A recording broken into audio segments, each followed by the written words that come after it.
Malaysia selalunya diberi keutamaan, diberi kemudahan, diberi keistimewaan. Berita terkini daripada Kerajaan Arab Saudi iaitu mereka telah pun menggantung kemasukan visa pelancong daripada beberapa buah negara.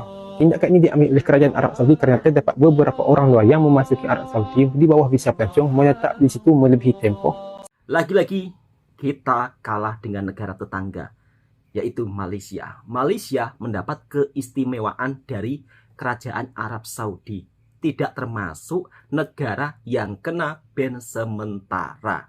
Sedangkan Indonesia harus kena ban sementara visa umroh di Arab Saudi. Oke, sahabat-sahabatku semua, di sini saya ingin menjelaskan sedikit ya kenapa Indonesia bisa kena ban. Sebab orang Indonesia banyak sekali melakukan pelanggaran di negara tersebut, sehingga itu sangat berdampak. Dan tentunya dampak seperti ini kurang bagus untuk negara kita, karena segelintir yang berbuat dampaknya semuanya. Lalu bagaimana dengan tanggapan netizen Indonesia hingga lemahnya paspor kita beda dengan negara tetangga lainnya seperti Singapura, Malaysia. Singapura, Malaysia mendominasi paspor terkuat di dunia, sedangkan kita paspor lemah, rakyatnya juga harus kuat ya, jangan sampai rakyatnya lemah. Paspor lemah, rupiah melemah, rakyatnya harus kuat, jangan sampai melemah. Oke, langsung kita simak videonya bersama-sama. Salah satu hal yang menyebalkan bagi bosman kalau dalam perjalanan ke luar negeri adalah status paspor Indonesia yang berwarna hijau. Itu kita sebagai warga negara kelas 3 di dunia diperlakukannya. Kita tahu ada 4 warna paspor. Warna biru artinya sekutu Amerika. Jadi kalau sekutu Amerika itu paspornya khusus, karena jalan-jalan ke Eropa atau kemanapun itu khusus. Atau paspornya merah, itu adalah negara-negara power seperti Tiongkok, seperti Turki, itu dikategorikan merah. Dan sisanya hijau, saya nggak usah terangkan kenapa hijau. Dan terakhir adalah paspor yang berwarna hitam, biasanya negara-negara Afrika, negara-negara paria. Indonesia kalau mau jadi the strongest country in the world, naik aja dulu deh paspornya dari hijau ke merah deh, supaya kita direspek gitu ya. Kalau enggak, kita berada di paspor yang paling ujung, antrinya paling banyak, walaupun Anda mau naik di bisnis kelas ke atau di first class ke, tetap aja Anda diperlakukan sebagai paspor hijau negara kelas 3. Oke pemerintah, yuk bareng-bareng kita buat paspor kita menjadi merah, menjadi negara power, supaya yang biru atau sekutu Amerika respect sama kita. Lagi rame soal pemerintah Arab Saudi memblokir orang Indonesia buat datang ke negaranya selama 2 bulan ke depan. Loh kok bisa? Jadi mulai hari Minggu besok ini, Arab Saudi resmi melarang pemegang paspor Indonesia dan 13 negara lainnya buat berkunjung ke negaranya, baik itu untuk tujuan umroh ataupun sebatas kunjungan ya. Dan pemblokiran ini berlaku sampai setelah musim ibadah haji selesai di pertengahan Juni yang akan datang. Udah jadi rahasia umum sih, kalau banyak jamaah haji asal Indonesia yang melalui jalur gelap alias gak resmi, dan ini sudah umum ditawarkan di agen-agen travel di Indonesia ya. Modusnya biasanya datang dengan visa kunjungan ke kota-kota lain di Arab Saudi, lalu melanjutkan perjalanan ke Mekah melalui perjalanan darat, atau ada juga yang datang jauh-jauh hari, misal 1 atau 2 bulan di awal, terus overstay di sana sampai musim haji selesai. Tapi memang dasarnya orang Indonesia suka bandel, diberi ancaman denda sampai 40 juta pun juga nggak mempan, jadinya ya udah diblokir total sekalian tul. Benernya tujuan pemerintah Arab Saudi baik sih, yaitu untuk menghindari kepadatan yang berlebih, di saat ada jutaan umat muslim sedunia yang sedang menunaikan ibadah sucinya, yang tentu berpotensi terjadi bencana yang nggak diinginkan. Tentu mereka nggak mau mengulang lagi kejadian tahun lalu, ketika ada 1.300 jamaah haji yang meninggal, dan ternyata 83% diantaranya nggak punya izin haji resmi. Udah gitu mirisnya korban dari Indonesia ada di nomor 2 terbanyak ya. Jadi buat teman-teman yang mau keluar negeri, tolonglah ikuti peraturan yang ada dengan baik, apalagi paspor kita ini udah lemah banget jika dibandingkan dengan paspor Timor Leste sekalipun. Jadi tolong jangan dibikin semakin lemah tul. Bayangkan ya, dalam banyak-banyak negara yang kena, kita punya jiran, Indonesia pun dah kena. Visa umrah dia digantung sementara. Negara tu negara majoriti Islam. Kenapa sampai Arab Saudi buat tindakan macam ni? Cerita ni bukan hal remeh ya. Kita kena tahu kenapa benda ni penting untuk kita semua ambil pedoman. You see, visa umrah ni penting ya untuk kita masuk Arab Saudi untuk buat ibadah umrah. And benda ni lebih mudah untuk dapat berbanding dengan visa haji. Murah sikit, proses pun lebih cepat. Tapi bila orang salah guna, benda ibadah ni pun boleh jadi masalah besar. Dan masalah tu bukan untuk individu saja. Dia masalah kepada satu negara. Jadi selain daripada Indonesia, ada 13 negara lain yang kena juga. Antaranya adalah India, Bangladesh, Mesir, Nigeria, Iraq dan banyak lagi lah. Sebab apa? Ramai orang daripada negara-negara ni masuk ke Arab Saudi pakai visa umrah. Tapi dia stay sampai musim haji. Lepas tu dia buatlah haji tanpa permit. Dan ada juga yang gunakan visa lawatan lah, visa bisnes lah. Lepas tu kerja secara haram. Kerja secara haram ya, bukan kerja haram. Kerja dia tu kerja halal je. Tapi dia tak ada kebenaran lah untuk bekerja. Kita kena faham ya, Arab Saudi ni dia bukannya kejam. Cuma dia ada tanggungjawab nak jaga keselamatan, nak kawal crowd pada musim haji. Anda kena faham ya, visa ni bukan hak kekal. Ia adalah privilege ya, peluang yang boleh ditarik balik bila-bila masa kalau kita tak hormat syarat-syarat dia. So, apakah pengajaran untuk Malaysia? Malaysia belum kena lagi ni. Tapi jangan selesa. Sebab kalau ramai orang kita tiru perangai buruk macam ni, sama-sama masuk ke Arab Saudi, sama-sama stay back secara haram ya, duduklah kat mana-mana, corok mana-mana, tunggu sampai haji, kau pun pergi buat haji. Sebab yelah, nak dapatkan peluang untuk pergi haji tu bukan mudah lah. So ada antara kita yang buat cara macam itu. Tak mustahil, Malaysia akan jadi negara yang ke-15 kena ban. Benda ni simple je bro. Kalau kau tak jaga adab dekat negara orang, negara itu pun akan punish kita. Dan orang yang tak bersalah, makcik-pakcik setakat nak pergi umrah je kot. Haji memang tak boleh pergilah. Tapi umrah dia kena block. Visa ni amanah, privilege. Bukan tiket suka-suka hati. Jangan sebab perangai segelintir, satu negara yang rugi. Korang pergilah share video ni, biar semua orang dapat manfaat dan tak akan buat benda salah ni. Percaya peraturan yang telah ditetapkan itu, dan saya difahamkan ada 14 negara yang di ban untuk selama setahun. Jadi Alhamdulillah saya mengucapkan syukur daripada Allah SWT sebab Malaysia tak termasuk dalam negara. Jadi ini saya ingat menunjukkan bagaimana kepercayaan kerajaan Arab Saudi, khususnya Menteri Haji dan Umrah Dr. Taufik Fazlan Al-Ribai terhadap pengurusan tabung haji. Jadi kita serahkan kepada kebijaksanaan kerajaan Arab Saudi tersebut. Saya percaya yang keputusan itu dibuat berdasarkan kepada hasrat yang murni dan oleh kerajaan Arab Saudi, dan di pihak kita tabung haji, kita akan sentiasa memberikan perkhidmatan yang terbaik. Kita akan memberikan kerjasama dan kita akan sentiasa mengingatkan jemaah-jemaah haji kita, termasuklah jemaah haji bagi tahun 1446 Hijri ini, untuk terus mematuhi peraturan-peraturan yang telah ditetapkan. Sebab nama baik jemaah haji, nama baik tabung haji ini memang telah terkenal, dan saya percaya seluruh jemaah haji itu akan mengambil kira perkara tersebut, dan kita sama-sama doakan agar semua jemaah haji, bukan sahaja jemaah haji daripada Malaysia tapi juga di seluruh negara, akan dipelihara oleh Allah Subhanahu Wa Taala pada tahun ini, diberikan kekuatan, kesabaran untuk menghadapi sebarang juga cabaran dan ujian semasa menganjurkan haji pada tahun ini. Malaysia selalunya diberi keutamaan, Masya Allah, diberi kemudahan, diberi keistimewaan diberi keistimewaan oleh kerajaan Arab Saudi dalam pelbagai situasi dan keadaan dari segi pelancongan umrah dan haji. Iaitu di antaranya ialah visa pelancongan.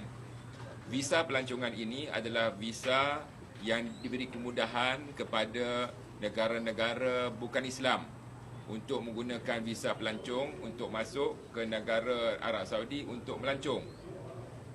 Walau bagaimanapun, kerajaan Arab Saudi telah memberi keistimewaan kepada Malaysia dan 1-2 negara yang lain saja, negara Islam yang lain saja. Ada 2 atau 3 negara lain selain pada Malaysia diistimewakan, yang keistimewaan menggunakan visa pelancong untuk datang masuk ke Arab Saudi. Jadi saya mengharapkan janganlah kita menyalahgunakan visa ini untuk tujuan melaksanakan visa untuk melaksanakan haji. Malaysia diistimewakan, sedangkan Indonesia sementara harus di-ban terlebih dahulu selama musim haji itu selesai. Karena dinilai orang Indonesia yang banyak melakukan pelanggaran. Harusnya pemerintah Indonesia lebih memberikan edukasi yang lebih ya, benar-benar diberikan edukasi supaya oknum-oknum yang merugikan negara kita ini harusnya ditindak dengan secara tegas. Bahkan barang siapa yang melakukan pelanggaran di Arab Saudi termasuk menyalahgunakan visa, itu pun sudah dikasih denda mahal, tapi sayangnya orang Indonesia masih tetap melakukan pelanggaran tersebut, dan pada akhirnya ya sekalian di-ban biar tidak bisa masuk. Meskipun sudah di-ban seperti ini ya, saya rasa masih ada yang berusaha untuk masuk ke Arab Saudi di saat musim haji seperti ini.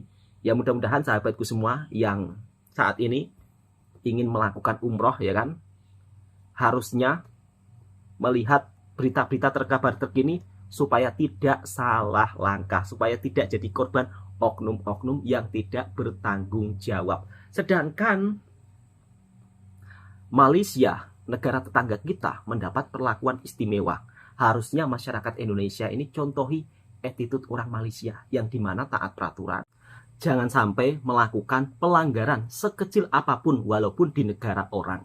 Kita juga bisa melihat sendiri ya, orang Indonesia itu kalau berada di negara orang seolah-olah kayak negaranya sendiri. Di Arab Saudi jualan di mana-mana tempat, di pinggir jalan, nanti kalau ada operasi berlarian, kemudian nanti statusnya, captionnya seolah-olah ini loh susah amat orang cari makan berjuang di negara orang. Padahal itu salah sendiri. Kalaulah kita sebagai masyarakat Indonesia, harap-harap janganlah melakukan hal-hal yang kiranya itu bukan di negara kita. Banyak sekali loh beredar di video di TikTok, di YouTube, orang Indonesia jualan di tepi-tepi jalan seolah-olah seperti di negaranya sendiri. Dan itu menjadi salah satu penilaian juga loh di mata dunia. Ujung-ujungnya apa? Paspor kita jadi lemah dan pada akhirnya kita pun juga di-ban sementara untuk masuk ke Arab Saudi, khususnya buat itu ya, pelancong atau yang mau umroh atau kunjungan, visa kunjungan pun juga tidak diperbolehkan. Ya karena segelintir yang berulah ujung-ujungnya seluruh Indonesia yang terkena. Kemudian kadang-kadang masyarakat di negara kita ini paspornya pelancong, kemudian bekerja di sana tidak pulang-pulang. Bahkan banyak sekali loh orang kita ketika berkunjung ke negara tetangga, kemudian visanya pelancong tidak pulang-pulang juga banyak. Ya mungkin video ini nanti juga ramai pula yang mengecam, sedikit-sedikit menjelek-jelekkan negara. Padahal bukan. Ini untuk edukasi dan informasi. Kalau kita mau masuk ke negara orang, masuklah dengan secara sah dan resmi. Jangan sampai melakukan pelanggaran. Oke, langsung kita simak video selanjutnya. Untuk sahabat-sahabatku, jika kalian suatu saat nanti punya rezeki bisa umroh, jangan sampai melakukan pelanggaran yang seperti ini ya. Takutnya nanti mungkin sahabat-sahabatku tidak tahu ya. Jadi bisa melihat video ini. Kita simak videonya bersama-sama. Aku nggak kepingin kalian sampai ditangkap askar, apalagi sampai diproses di penjara. Ada dua hal yang dilakukan oleh jamaah umroh dari Indonesia yang mengakibatkan mereka sampai ditangkap oleh askar, bahkan sampai mereka diproses, dimasukkan ke dalam penjara. Apa itu? Salah satunya adalah ada salah satu jamaah yang menggunakan kaos bertuliskan tulisan Arab. Dia nggak tahu artinya kaos ini apa, dia tidak tahu belinya di mana karena kaos ini adalah hadiah. Tapi ternyata saat dia pakai umroh, dia diamankan oleh askar. Nggak tahu artinya apa kaos ini, sehingga teman-teman kalau mau umroh, teman-teman lebih selektif lagi dalam memilih pakaian. Apalagi kalau ada pakaian-pakaian yang bertuliskan bahasa-bahasa asing, bahasa Inggris, bahasa Arab, yang teman-teman sendiri nggak tahu apa artinya. Lebih baik dihindari. Takutnya tulisan yang ada di pakaian kalian tadi ini menimbulkan kontroversi. Itu yang pertama. Dan jamaah ini tadi sampai diamankan. Lalu teman-teman yang harus kalian perhatikan bahwa untuk kasus-kasus seperti ini, travel tidak akan bisa berbuat banyak karena hal-hal pelanggaran seperti ini sepenuhnya adalah otoritas dari pihak keamanan Arab Saudi. Jadi teman-teman hati-hati ya, jangan sampai terjadi dengan kalian. Nah, jamaah yang kedua yang sampai ditangkap askar adalah salah satu jamaah umroh yang membawa laptop masuk ke dalam Masjidil Haram. Mungkin karena deadline pekerjaan atau harus ada sesuatu yang dicek, sehingga jamaah ini tadi membuka laptopnya di dalam area Masjidil Haram. Nah, langsung deh diamanin sama askar, kemudian sampai diproses. Jangan teman-teman lakukan ya, kalau bisa. Kalaupun ada pekerjaan yang memang harus dicek, kalau ada deadline yang harus dikerjakan, teman-teman bisa mengerjakannya di hotel. Atau sebisa mungkin kalau bisa diselesaikan sebelum berangkat, teman-teman boleh selesaikan sebelum berangkat dan saat umroh tidak lagi membawa laptop ataupun notebook, karena membawa laptop ataupun notebook ini agak ribet juga saat di bandara, harus dikeluarkan dari koper atau dari tas. Nah, jadi hal-hal ini tadi teman-teman hindari ya, supaya nanti saat keberangkatan umroh teman-teman ini tadi aman. Ada juga sih beberapa follower yang pernah komentar di kolom komen bahwa mereka juga pernah ditegur askar saat mereka melakukan live streaming. Nah, jadi teman-teman hindari kalau memang mau melakukan live streaming, kalau bisa tidak di dalam area Masjidil Haram dan Masjid Nabawi. Takutnya kalau hal itu dilarang dan sampai mengakibatkan kita ditangkap oleh askar. Semoga bermanfaat ya teman-teman. Kalian ada yang tahu lagi nggak kira-kira larangan apa aja yang nggak boleh kita lakukan di area Masjidil Haram dan Masjid Nabawi? Coba teman-teman tulis di kolom komen. Nah, itulah sahabat-sahabatku semua beberapa larangan untuk para jamaah umroh yang sedang menunaikan ibadah. Jangan sampai kalian menggunakan kaos ya atau t-shirt yang bertuliskan mungkin tulisan Arab yang dimana kalian tidak paham dengan tulisan tersebut. Alangkah baiknya kalau kita memakai pakaian polos. Kemudian jangan sampai melakukan live streaming ataupun membuka laptop di area Masjidil Haram. Dan yang pasti harus jaga perilaku. Jangan sampai melakukan tindakan yang kiranya merugikan nama negara kita. Supaya kita tidak menjadi salah satu negara yang kena ban sementara. Ini sangat disayangkan ya. Apalagi Indonesia merupakan salah satu negara Muslim dengan jumlah terbesar. Harusnya memberikan contoh yang terbaik untuk dunia. Bukan sebaliknya. Assalamualaikum warahmatullahi wabarakatuh.